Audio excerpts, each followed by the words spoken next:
Sejam todas bem-vindas a mais um episódio da nossa série de conteúdos Seja Ouvida, que a gente criou especialmente para profissionais mulheres que querem descobrir por que a comunicação e o posicionamento são essenciais para quem quer conquistar espaço e ser ouvida no mundo corporativo.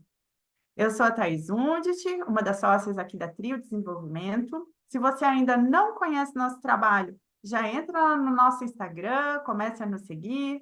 Pode ir lá no nosso site, ver todos os nossos programas de mentorias que a gente cria especialmente para quem vive os desafios diários do mundo corporativo. Felipe, pode contar rapidamente quem é a Trio Desenvolvimento para quem está chegando pela primeira vez, por Com favor? certeza, Thaís. Fala, pessoal. Olha só, a Thaís falou de desafios diários e é isso exatamente que a gente faz aqui na Trio.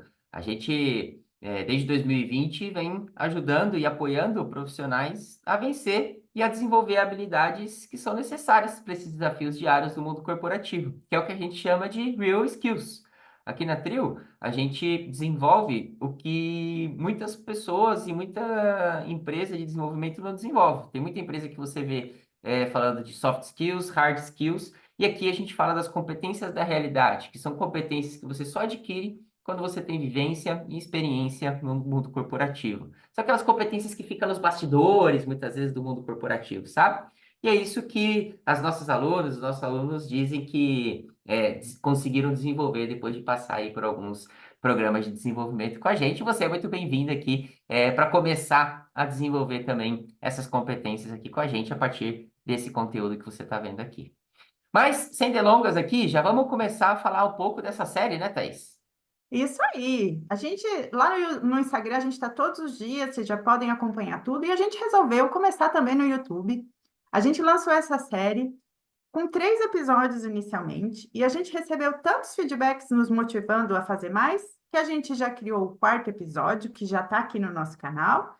E até, né, não posso esquecer nunca de fazer meu papel de YouTuber aqui. Então, se você ainda não é inscrita no nosso canal, clica aí já para receber notificação a cada conteúdo novo que a gente lança. Se você ainda não deu o like nesse vídeo, por favor, nos ajude. A gente está aqui doando nosso tempo para vocês. Então, deixa um like aí que não custa nada, custa um clique para você, mas nos ajuda muito.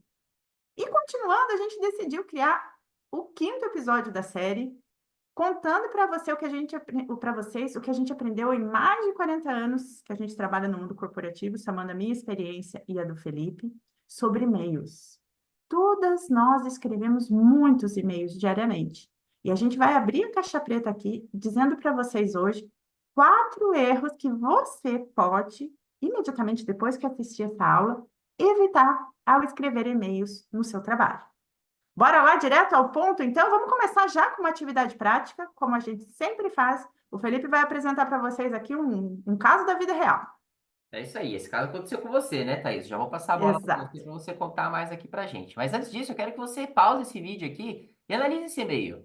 Veja aí se você encontra algum erro nesse e-mail que você apontaria, que você falaria, putz, tá meio estranho esse e-mail aqui, hein? Olha lá, vou ler rapidamente aqui, né? O título do e-mail ali foi, a Thaís recebeu, alguns anos atrás, falando do bate-papo. Esse foi o título do e-mail. E aí tava ali, olá, Thaís. Conforme falamos outro dia, queria marcar com você para saber da descrição da vaga que vai fechar amanhã para sua área e algumas dicas de carreira. Tomara que dê certo esse horário, pô. Tomara que esse horário dê certo. E aí, pausa esse vídeo aí, analise um pouco com a sua criticidade, antes da gente apontar aí alguns pontos importantes que a gente entende aqui para você construir a sua imagem dentro do mundo corporativo através de e-mails também. É, E aí, verifique aí quantos erros você encontra nesse e-mail.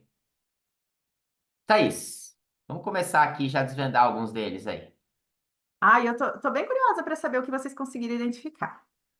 Na aula anterior, aqui no episódio anterior, a gente falou de todos os elementos da comunicação. Então, vamos falar do contexto desse e-mail, né? Então, quando eu recebi, eu era gerente da área de desenvolvimento de competências da América Latina, na Volvo, lá em Curitiba, com uma equipe de 20 pessoas, uma responsabilidade de mais de 5.000 pessoas em mais de 5 países para treinar, para formar, reuniões diárias com diretoria, presidência e tudo mais.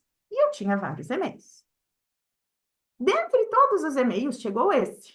Olhem o título, gente. O título é o primeiro erro aqui. Bate-papo. Vocês acreditam que eu, na minha responsabilidade, com tudo que eu tinha para fazer, eu ia priorizar a leitura de um e-mail com o título Bate-papo? Não.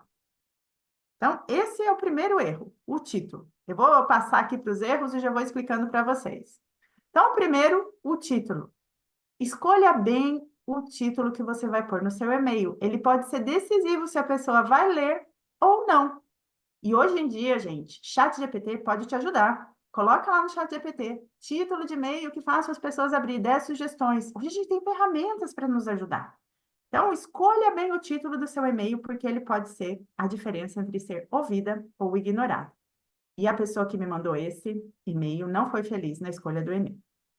Segundo ponto, erro de português. Nesse caso aqui, deixa eu até ler de volta, eu não lembro que tinha algo de português. Mas vocês veem que a disposição aqui das palavras está meio mal feita? E aqui foi um copia e cola do e-mail que do que eu recebi mesmo. Então aqui, né, tá até meio bagunçado. Presta atenção na formatação, parece um detalhe simples, mas faz a diferença para a sua imagem. A comunicação é a mãe das competências. Lembre-se sempre disso. Terceiro ponto. Ah, e esse mata qualquer pessoa. Conforme já falamos, evite ao máximo começar um e-mail com isso. Porque o conforme já falamos, o que dá, né? O que você pensa, Felipe? Quando você vê conforme já falamos? Que ideia vem na tua cabeça quando você recebe um e-mail com esse conforme já falamos? A mim já vem um sentimento ruim, assim, né? Fala, putz, já vem bomba por aí, já, eu penso. Exatamente, né? Vai falar, ah, lá vem. E foi isso que o nosso colega fez aqui, ó. Conforme falamos outro dia, aí eu já penso, cara, se já falamos outro dia, por que que nós não resolvemos no outro dia? E se a gente já falou, por que que a gente está tendo que conversar de novo por e-mail? Então fica aqui uma dica de ouro: evite o conforme já falamos. O quarto ponto, olha, esse eu vejo muito acontecer, tanto aí no Brasil como aqui na França, eu vejo muito. Não deixar claro qual que é seu objetivo no e-mail, o que espera e qual a resposta. Então, vamos voltar aqui juntas, analisando. Então, o título do e-mail já não mostrou que tinha muita prioridade. O que ele escreveu ali? Ó? Queria marcar com você para saber da descrição da vaga. Eu tinha publicado uma vaga, estava contratando uma pessoa, e na descrição da vaga, gente, eu sempre fui muito chata com isso, muito exigente. Estava tudo descrito o que eu precisava. Ele disse: quero marcar para saber da descrição da vaga. Se eu não fosse educada, se eu não fosse uma pessoa que se importa com os outros e tal, eu poderia dizer: para saber da descrição da vaga, você pode ler. Não está claro o que ele queria aqui. Se eu não, primeiro, eu não abriria esse e-mail com esse título. Segundo, será que eu pararia minha agenda para atender uma demanda que já pode ser resolvida pela leitura da descrição da vaga? Dificilmente. O pior aqui, que vai fechar amanhã para a sua área. Então, ele trouxe algo na véspera do fechamento da vaga, querendo saber da vaga, e ainda não deixou claro ali, ó, por exemplo, li algumas dicas de carreira. Ele não deixou claro aqui nesse e-mail o que ele queria comigo. Não tá claro. Você consegue enxergar, Felipe? Talvez eu era muito exigente e não conseguia, mas você consegue enxergar a intenção dessa mensagem? Não, claramente E não. Talvez se ler as entrelinhas, sim, né? Mas claramente na mensagem, não. aí eu teria que interpretar e tal. E de um dia para o outro, eu não faria isso com as minhas responsabilidades. E esse foi um convite de Outlook, né? Então, essas dicas servem tanto para e-mail quanto para convites de reunião. Ele marcou uma reunião num horário que eu já tinha reunião. E ainda escreveu ali: tomara que esse horário dê certo. Então, ele não considerou minha agenda, não deixou clara a intenção, e ele cometeu aqui qual era a resposta, não deixou claro o que ele queria. O que a gente fala, o que a gente ensina para as nossas mentoradas é: ele não foi intencional na comunicação dele.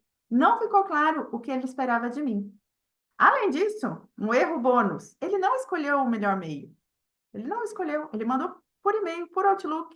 Ele já tinha falado comigo, mas não estava claro. Uma salada de frutas total. A comunicação dele não foi intencional. A comunicação dele não foi assertiva.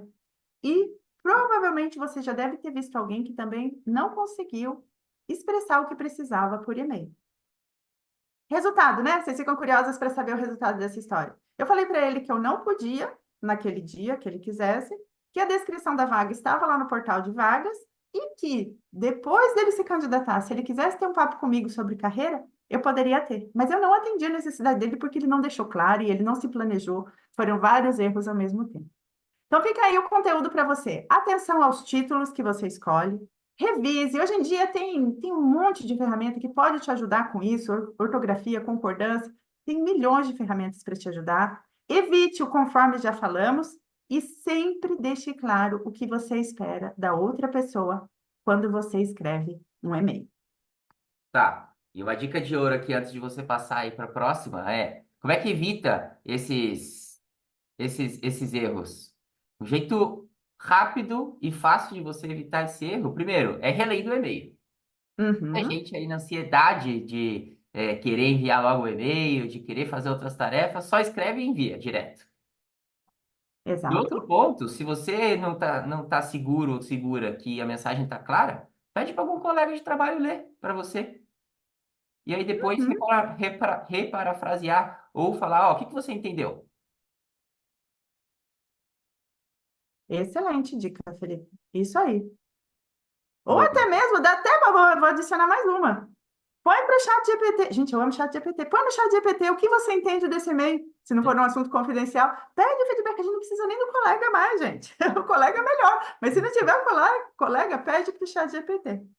E um ponto adicional de atenção é, quando a gente usa e-mails, tudo pode virar print e viralizar. Quem nunca deu um print e enviou para os colegas? Então, na comunicação escrita, a gente tem que ficar mais atento ainda para a gente não sair viralizando por aí, a nossa imagem sendo distorcida por um problema de comunicação. Então, antes de clicar no botão enviar, faça o que o Felipe falou, revise várias vezes, peça ajuda, porque cada vez que você se comunica, você está criando sua imagem profissional, como a gente já falou nos episódios anteriores.